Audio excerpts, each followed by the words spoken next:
I carried my pot because jollof in different pots, you never know. Oh my gosh, it's all in the pot. It's in the pot. All in the burning of the pot. I have my stainless steel.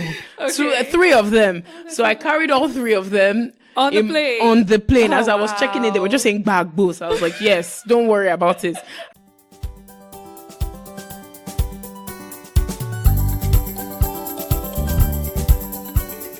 Hey people, it's Abisola. What's going on, people? Seyi here, Oko Abisola. AKA, that just means Seyi is my husband. Yep, and we're your co-hosts on Life Some Jara. But before you think this is another relationship podcast, we've got so much more in store for you on money, side gigs, and living your best life. You shall get the gist. Exactly, and all this content comes from you, our listeners, through surveys that you complete. And trust us to add our own Jara, you know, Yep. a little extra here and there. Of course, so stay tuned.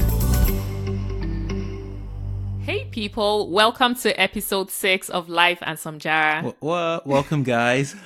Today's topic is different from anything we've done so far. We're going to be talking about like starting that business hustle. We all have, I feel like we all have these ideas. Like everyone has this thing in their head that they're like, something they want to do. yeah, right? it's like, yeah, I want to do that business. And then you see someone else doing something, you're like, oh, I had that idea. I still want to do it, but then you're not doing it. And it's like, we'll be talking about how do you even start? Or even for those, I know a lot of people have skills that, they may not be thinking about business, but gradually just turns out and it becomes a business and it grows. So yeah. Yeah. So it's how do I start my business? What should I do? Where do I start from? I need inspiration. So if those are questions that you're asking, this is the podcast episode you should be listening to. You're in the right place. Great. Okay. So the way we're going to give you the answers to this, right, is not even us telling you what people said. You're going to hear it directly from them. Yeah. And so we interviewed 2 people. One is Renny, famously known for BitesbyRenny. Renny is a caterer with roughly 20,000 followers on Instagram, and since she started, apparently she has cooked for over 2,000 customers. Like, to cater for 2,000 people. That's major. Yeah. If you haven't heard of her in the DMV, like, I Where don't know, are are you you living under a rock or something? Where are you? Okay. But then the second person we're also going to interview is Kweku from Afropolitan Cities. And if you haven't heard of Afropolitan, bro, sis, I can't even help your matter. Like, legit, you don't even live in this world. Yes. At least if you live in the DMV area and you haven't heard of, and they're in Texas as well. Actually, in New York. Afropolitan is in New York, Texas, pretty much all over the US. If you haven't heard or been to one of the events, I can help you. So Okay, what cool. is Afropolitan Cities for people who don't know what it is? So it's an event mixer for professionals, right? And the idea is African professionals. For African professionals. Yeah. And the idea is to bring African professionals together in a place where they can network, share ideas. Once they've had that, networking session, it transitions into a cultural experience. And so they have things like fashion shows, they have things like art showcases. The themes vary month by month, of course. The last part of it is after they've had the cultural showcase, they then have a full-blown party into the night. But anyways, yeah. Okay, so pretty much today we'll be discussing the keys to starting and growing a successful business from the eyes of Renny and Kweku, 2 amazing examples in the African community. So Seyi, tell us, what is point number 1? So getting into the first thing, right? The one thing that both of them mentioned was you have to be willing to learn. You have to be willing to figure out what you need to do, what you need to learn to make your business successful, right? But it's enough for me to say this, right? Why don't you guys hear it directly from them? And so that summer I was very bored. I hadn't started school. I didn't have a job. So I was like, okay, let me just be cooking. That's the only thing I know. So I went to the farmer's market, started buying food. I lived alone. I didn't even know how to cook for one person. I started getting carried away with food and cooking. Then I started making friends. And I was obsessed with Scandal, the show. And so we started doing Scandal watch parties. I made my classmates eat. And the next thing I know, I got obsessed. I was like, okay, I don't know how to make meat pie, but I will learn. I made ugly meat pies, but these people said, oh, it tastes good. Wow, from not knowing how to make meat pies to making meat pies that's actually sellable, that's actually caterer quality. That's major. Well, you have to give props to our friends that, walked with her through. That ate the ugly looking meat pies. As long as it tasted good, hey. Hungry but students, I want to hear what Kweku has to say. Like, what did he have to learn being a DJ? At the time, I was a nerd. consulting, 9 to 5 MBA, so I didn't know anything about event. I didn't know anything about, how to book venues and put up all music and all the technology that comes with it. All that stuff was new. And so my way of breaking into events was why I decided to become a DJ. I started off as a DJ, and then through the DJing, I started building my own event platform. And that's why we have Afropolitan Cities right now. One thing I'm getting from both Kweku and Renny is the idea that everything is figure-outable. And that's the book. Wait, that's not a word. That's Figure-outable. Okay, so fine. I'm reading this book called Everything is Figure-outable, right? Okay. Figure-outable. Does that make sense? I guess you're making this a verb. What they're just trying to say is if something is in your head, you can figure it out. You can do it. And they figured it out. Like she perfected her meat pie. He figured out his DJing, whatever DJs do and the technology that they use. He figured it out. And now he's a top DJ and even more in the area. So whatever it is you want to do, you can figure it out too. I completely agree. I think we're so skilled, but unless we're willing to learn, there's only so much we can do, right? Yeah. All right, cool. So moving to the next point, right? What was the next thing that both Kweku and Renny said was a key to success? One theme that they said was just doing something that you enjoy, that allows your passion and creativity to come through. And I want us to hear it directly from Renny and how she put it in her own words. So the first thing is to make clear is a lot of people have, been wondering why I have never gone full time. And to be quite frank, BitesbyRenny has always been a passion project. It's always been something that I do to make myself happy. So I've never wanted to quit. However, I've taken creative breaks. So now it's something that I've made more standard. So sometimes I'll just tell myself for 2 months, I'm not doing catering. For 2 months, I don't feel like really cooking like that because I think it's similar to any other craft. It's similar to singing. It's similar to writing. Sometimes you just need a break. What I enjoy doing is creating new recipes, having people try it and tell me how wonderful my cooking is. That's actually what I love. Okay, is it just me or did she call cooking creativity? You're making jollof rice, and that's one thing I really loved about her, right? Her passion, she sees her work as a creative process. As she said, like art, like music, like it's cooking, but you're making beautiful food. Yeah. So this is not about I'm copying, so-and-so is doing this, I'm copying that, so-and-so is doing that. Like you have to figure out what you truly enjoy doing. Yeah, but just in case it's only Renny saying this, let's hear what Kweku has to say about this also. Remember, I had found my passion. That's the secret. If you're thinking about how much time you have to put into it, you're probably in the wrong field. It's when you're doing what you're supposed to be doing, it doesn't even hit you how many hours you're putting in because you love it so much.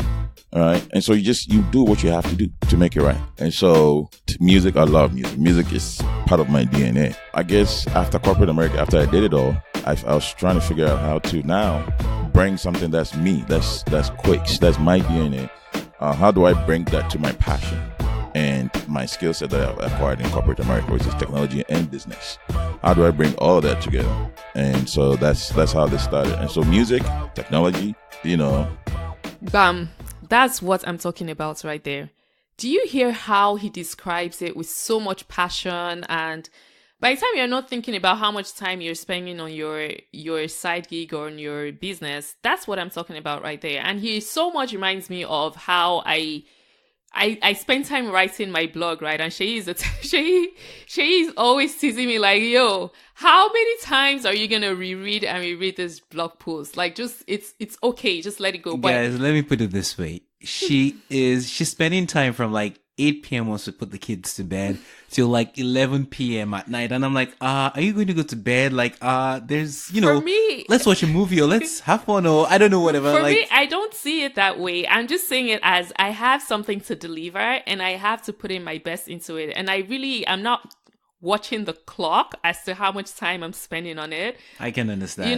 Yeah. And I think we have to get to a point in whatever we're working on where we're like, I'm not looking at the clock. I need to make this happen and I'll put in whatever I have to put into it to get it to that point of perfection.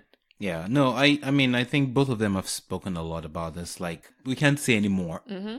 Yeah. So I'll move on to the next point, right? So one thing that they both mentioned is the idea of being unique, right? So finding something that would differentiate what you're doing from what other people are doing. Am I providing value? Am I providing something that's unique?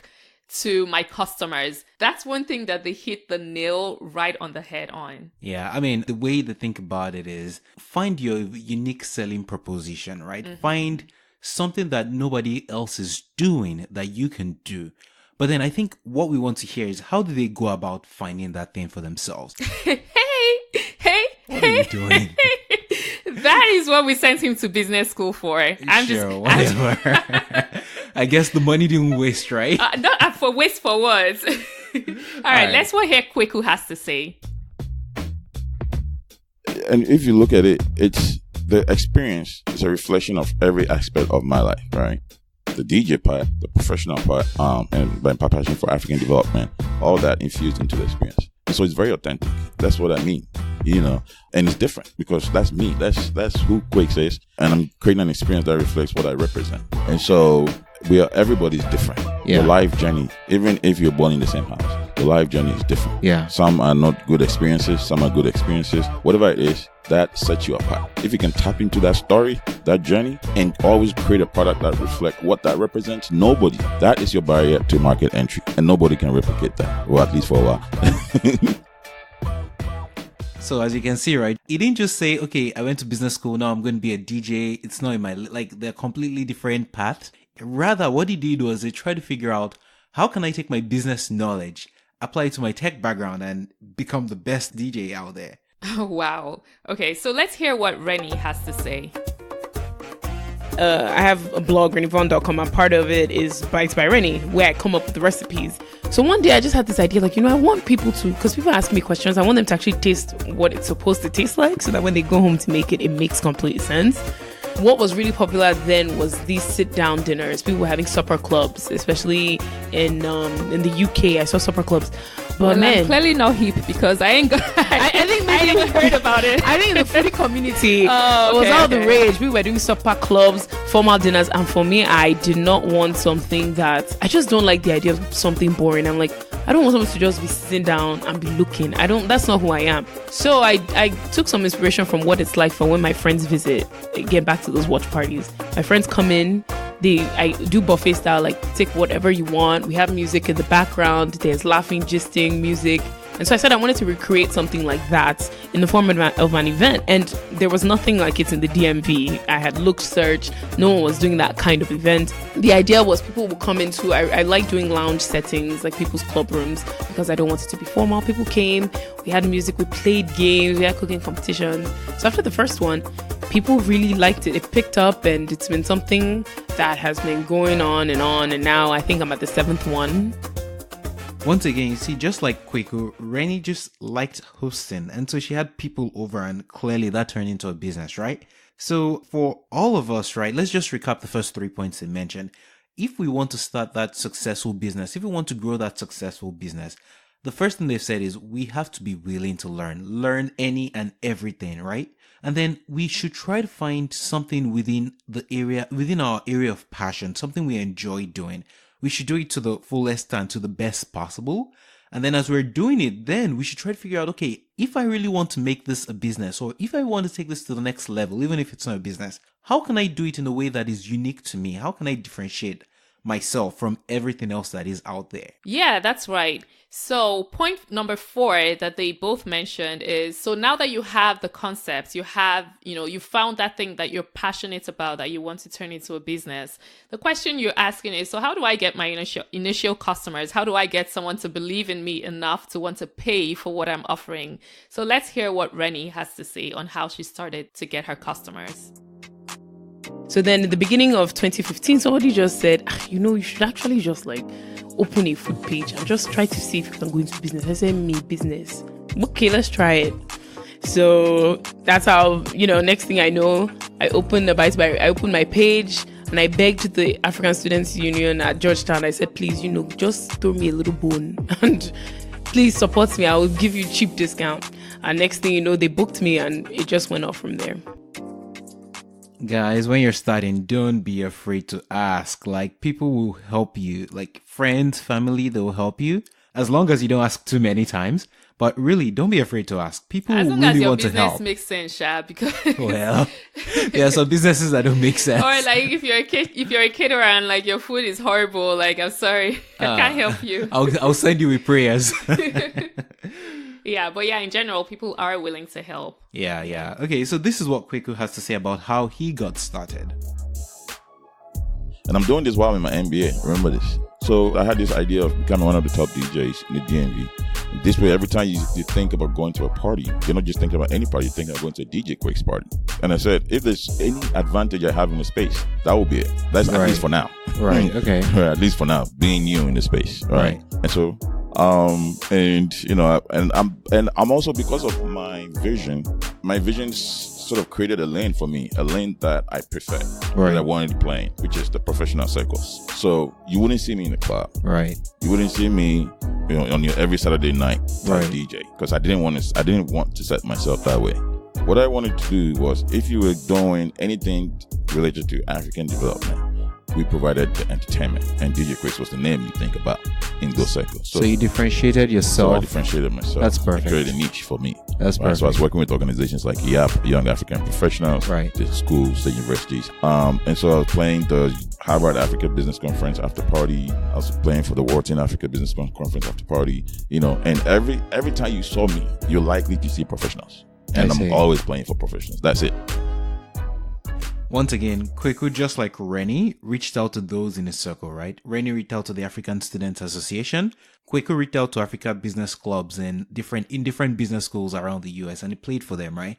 I mean, as you can see, Africans want to support each other. Business school students want to support each other, and that was sort of how they kicked off their businesses. So for you guys, for you and I, as we are thinking of ideas, let's find people that are within our circles to ask for help. Awesome. So now let's talk about branding. How do you present yourself to your customers, or how do you, just package yourself to your customers? I'm struggling with a few things. I'm struggling with the one breaking into the DJ circle, the DJ world, and that whole business. Right. Because everybody that you know already has a favorite DJ. So now you have to be someone's new favorite DJ. Right. That is difficult. Of course. Right. 2 is I'm trying to set myself apart. And so that makes it even harder because people don't know you.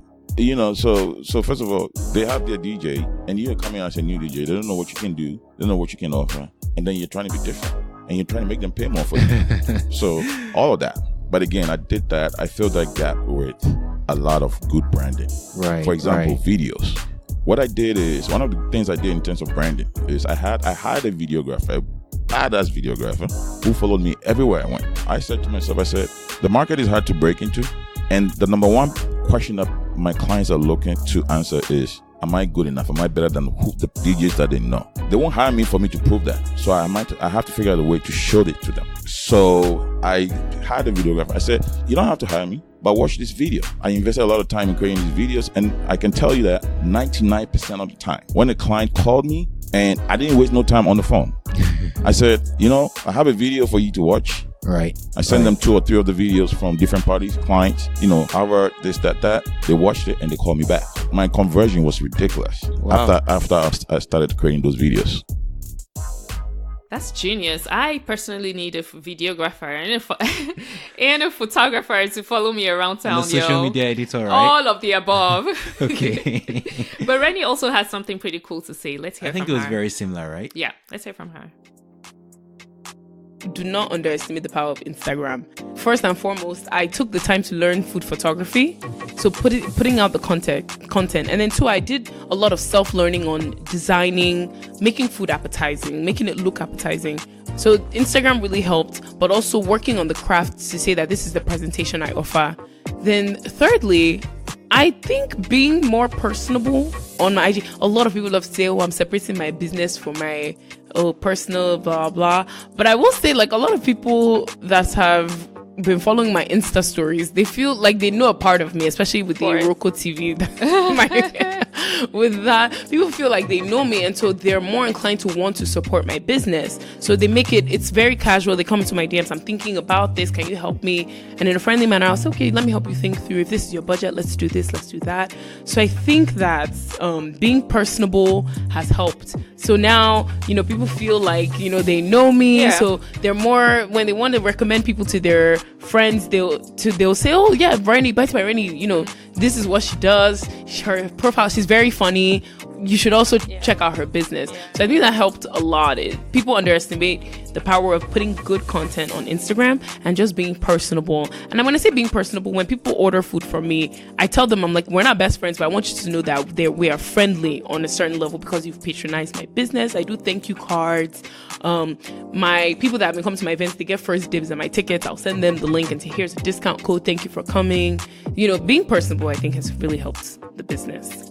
Renny takes this Instagram engagement thing to a whole different level. Like, some of us be struggling, but she makes it feel so natural. Like the way she engages her. Natural and funny. Natural and funny. She is funny. So engaging. Like once her highlight pops up on my thing, boom, I'm clicking it because I want to see what is Renny cooking. How is she talking to us about it? How is she switching her accents back like and forth? Legit. Like 1 second she sounds like she's from Baltimore. The next second she sounds like she's from Lagos. Like, she's so engaging, and the way that she keeps us entertained while presenting content that's related to her business is genius. And right, but I think that kind of stems out from her personality, right? Mm-hmm. Like that may not work for everybody, but that's her who she is. You have to be you. I agree. All right, guys, we're going to take a break now to tell you something really nice and spicy and amazing. Trust me, you want to listen very carefully. Okay, guys, we are having our podcast launch party. It's coming up on Saturday, November 9th, 2019. When I say I'm hyped, we're pumped, we're excited. It's going down, you guys. BitesbyRenny will be catering or cooking or chefing, whatever you guys want to say. She shall bring in the food for the food day. Will be amazing. Amazing. I mean, if you've eaten her food before, you know what we're talking about. She's the caterer in the DMV area. So she's bringing it live for us. Ayo Baddest, he'll be the DJ on the beats for the night. You guys will be moving non-stop. And we'll have lots of games, laughter, good conversation. Trust me. Did we say you don't want to miss this. It's going to be free, but I will tell you something. It's free this time, but the next event ain't gonna be free because wait, before that, the tickets are selling fast. The tickets are going fast because obviously it's a free event and we only have limited space and we want you there. So please register. The link is going to be on the episode notes and it will be located in Silver Spring, Maryland. Again, it's on November 9th, 2019 in Silver Spring, Maryland. Come join us to party at our podcast launch. Yep, guys, we can't wait to see you there. Excited. So now growing your business to the next level. So they started by having like their initial customers, their friends, little DJ gigs here and there. But then how did they take it to that next level where anyone in the DMV knows who Afropolitan is, or anyone in the DMV knows what BitesbyRenny's culinary boutique experience is? How did they get to that point? Well, let me put it this way. That level where the real money starts to come in. Where the ka-ching is coming into the account. Alerts, Yes, I don't get a lot. But how do you take it to that level? And they have, great insights for us. When I started doing my events, the first couple of times they were like 50 people, 75 people, and there was a particular year where I was like, I need to go over the 100 people threshold. Like, I really want this to sell out. And somebody else had decided to do a food tasting similar to mine. I remember that year it paid me. I was like, so we're going to copy my concept. And I'm very competitive. I said, so you want to copy my content? I will beat you. Don't you worry. So I actually went crazy. I took my flyers and I started walking the streets of Silver Spring. And I started targeting anybody that looks African. And I tell you, I made like 30 friends. There's so many people that when I see them, say, Renny is you. I made friends. I said, hi, listen, I have this business. I need you to support. Come to my event. And sure enough, like half the people I met on the streets came, or they invited people, or they posted it on their Instagram. So yes, I'm talking about now, where I am now. I can post it on Insta stories and trust that it will sell out. But back then, I used to spend hours. I would say, okay, I'm printing at 500 and I'm going to give 500 Africans. I'm going to get my flyers.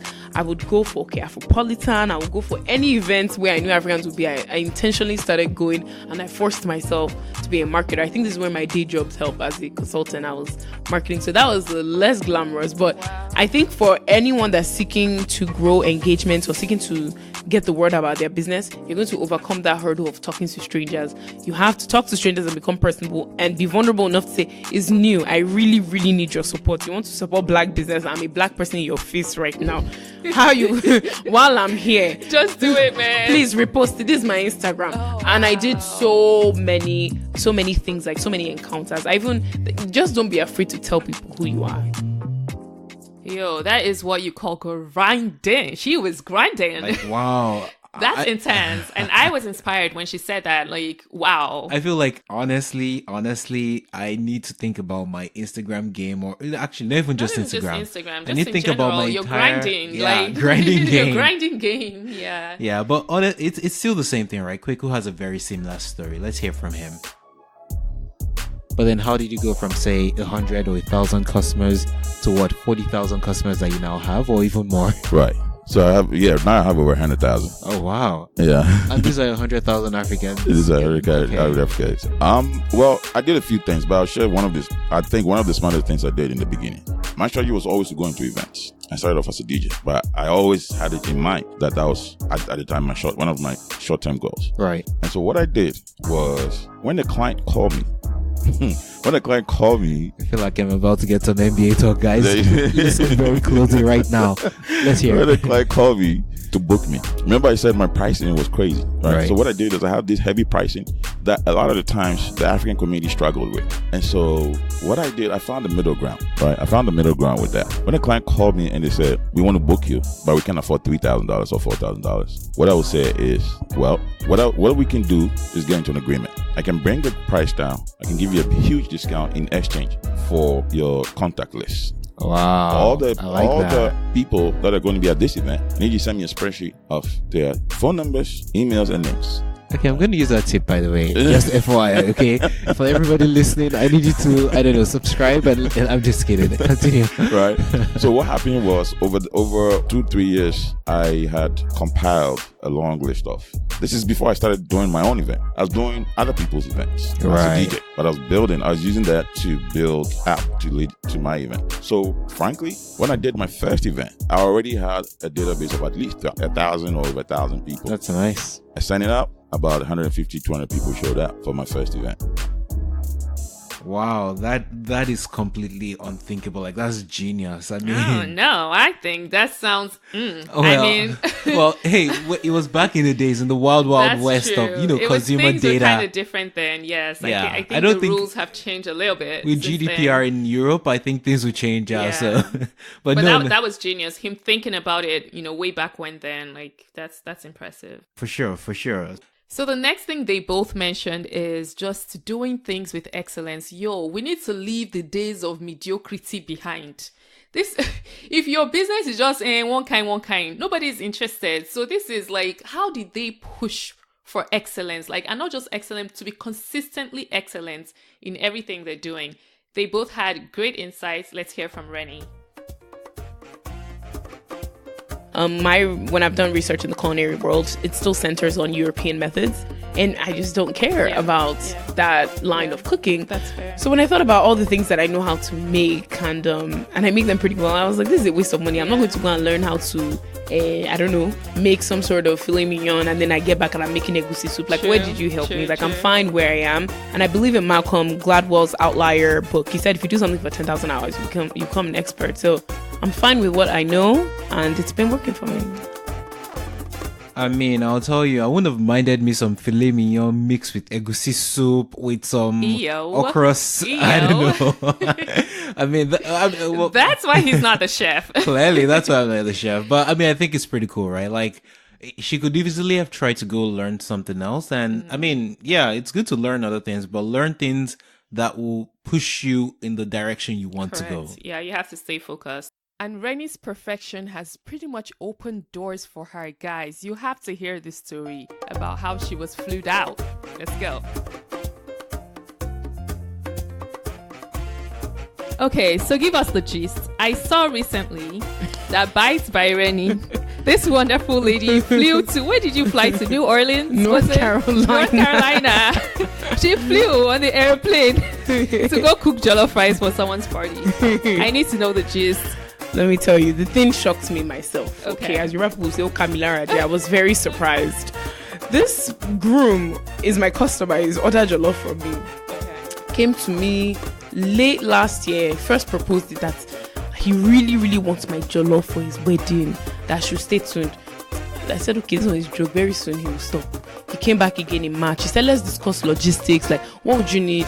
I said, I will need a kitchen. I will need all my pots. And it's just hard. Like, I will need my seasonings. This is hard.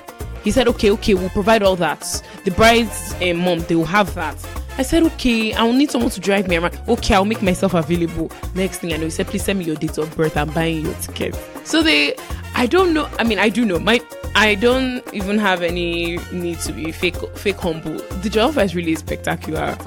And I knew my jollof rice was good when one Christmas my mom just used style to say, hey, Renny, you make the jollof happy. If mommy is asking, I mean, our mom's cooking is always the best, Yes. right? So if she's asking you to make it, And that she's a means- caterer. Right. So I've worked on the jollof for a long time. I've been making it for years now, and I can unequivocally tell you that I've actually perfected the recipe. So it wasn't even a big deal. By the time I got to North Carolina, I carried my pot because jollof in different pots, you never know. Oh my gosh, it's all in the pot. It's in the all pot. in the burning of the pot. I have my stainless steel. Okay. Three of them. So I carried all three of them On the plane. On the plane. Oh, As I was wow. checking in, they were just saying bagbo. So I was like, yes, don't worry about it. I carried my blender. I carried my electric kettle. And I went to North Carolina. At first, I was very worried. I was nervous. I said, I don't even cook for that many people. How many 250. people was it? 250. 250 people. Yes. It showed me that I actually had the ability because I was doubting myself. I was like, I don't know why they want to fly me. How would they tell people they flew this person in and it wasn't good? But, I was impressed. I was like, this rice is actually really good. So it was a nice new venture for me. Wow. So what do they call those traveling nurses? You're a traveling kid. I'm a traveling cook. Traveling cook. As the cook said, I'm now flued out. So. Wow, that is major. I know people are willing to pay to fly photographers all over town, right? But I didn't think they'll do that just for jollof rice. You eat it and you're down. It just tells you that if you do something right, if you're really good, they'll pay whatever to get your service, to get your whatever it is you're selling. Clearly. Nigerians don't play. Get it right. It's the same way they fly Segun Gele all over the map just to come and tie Gele. Just to tie a head tie that you lose that after they'll a few take off hours. at the end of the night. Yeah. So do what you're doing in the best way that you can. And Seyi, right, that's the similar vibe that we got from Kweku as well. So let's hear what he had to say. My time was so busy. Even though I'd become popular as a DJ, I was never available for a lot of events. So a lot of people attach this exclusive premium, price thing to DJ Quakes. And that's how I wanted it. And so you wouldn't see me every month.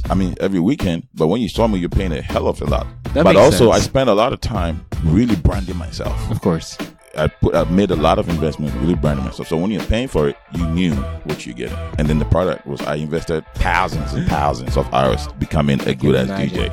And so it's, taking pride in what you do and taking it and playing at the highest level, and sacrificing and investing to make that happen. That is everything. So we concluded our interviews with Renny and Kweku by asking them to give advice to people like us and people like you guys out there who are we're just starting our entrepreneurial explorations. So pretty much, what do they have to say to us? First things first, I think spend some time in solitude to figure out what it is your business idea is and start. The first step may be just start your Instagram page or just start your website. First thing is to start. And then my second thing is start doing the self-education to wear multiple hats. Think of yourself as CEO in the accounting department, in the operations department, in the digital department. What are all the things that need to happen? And you better start teaching yourself how to do a little bit of it. Eventually, when your business grows, you can hire people, but it's good to know what your vision is so that you can tell those people what you want. But my first thing is to start. Yep, I couldn't agree more. Just start. Think through it well and then just start. Yeah. Yeah. But for Kweku, right, what did he say? My favorite word I use is hyper-focus. Because we are so amazing. We can do so many amazing things. Right. And opportunities come our way in so many different forms and in so many different ways, which is a good thing. But the downside is that you get distracted. And so you have a vision, and start small. Commit yourself ahead of time to say, if I'm going to go into this, I'm going to do it. At least give it a good chunk of time and dedicate yourself to that. Yeah. And that level of focus, that hyper focus. A lot of people start things and then, they want to do a little bit of that. I hear you. Even in this space, I get hit with so many opportunities. People want me to come in and start radio stations with them. Right. Some people want me to start restaurants with them. People want me to start, travel, all kinds of things. Being able to say no is the most powerful thing sometimes, because that allows you to be super focused and, stay your course and make things happen. So that's it. I mean, if you guys are not inspired by the end of this podcast episode, we can't help your matter. As in, right now, I feel like I've got enough knowledge that I want to go start the next 5 businesses, and I don't know. Yeah, I personally was very inspired, and I hope that you guys were. Before we're done for today, I want to shamelessly promote 2 things that are coming up. One is Renny's. We talked a lot about her culinary boutique, and she has one coming up on November 16th. You guys, if you see the menu, and I'll be there, so I want you guys to come out. Sweet potato curry shots. She has this thing called plantain shrimp skewers. Those are 2 of my favorite things. Plantain and shrimps is I'm in heaven right now. She has this okra green stir fry. She always has it on her Honestly, Insta stories. as you're saying all these things, it's like the menu went to Harvard right now. Legit did. She has seafood palm oil jollof, all of these goodness that we Africans Okay, like. now She's you're taking making it. me hungry. So you guys come out. That's happening. Get your tickets. It's on November 16th. Yeah. And Kweku has an awesome event coming up as well. Yeah, he's planning a group trip to Ghana. It's called Destination Ghana. And I mean, a lot of the fun people you go to hang out with, network with, vibe with at Afropolitan Cities, they'll be going to Ghana. Too. Like, you guys, if you've ever thought of, just taking a trip to an African country, if you're not from Ghana, this is the time to go, because you're going to go with a lot of fun people. So, and the other part of it is they will be opening up Afropolitan Ghana at the same time. Oh, nice. So you can tell that there's a lot planned for that group trip. Very nice. So thank you guys for listening today. We have the full episodes of our interview with Renny Vaughn of BitesbyRenny and Kweku from Afropolitan Cities. We'll have those out as a bonus episode next week. It will be the next episode following this one. And it's packed with lots of information. We try to summarize it in this episode, but you need to listen to the full gist in the bonus episode coming up. Yeah, you absolutely should. And I mean, guys, more importantly, right? We want you guys to, if you've been thinking of an idea somewhere, somehow, just take inspiration, take action, think about what's the first thing you can do, right? To bring it to life. Exactly. It's good you're getting all of this inspiration from Renny, from us, from Kweku, but what's even better is if you find an action that you can take regarding a business you've had in your mind for a while. So yeah, I mean, it's been real, guys. We really enjoyed doing this episode, talking to both of them, learning from them, and of course it's always fun on Life Some Jara. This has been fun as usual. Thanks for hanging with us on episode 6 of Life Some Jara.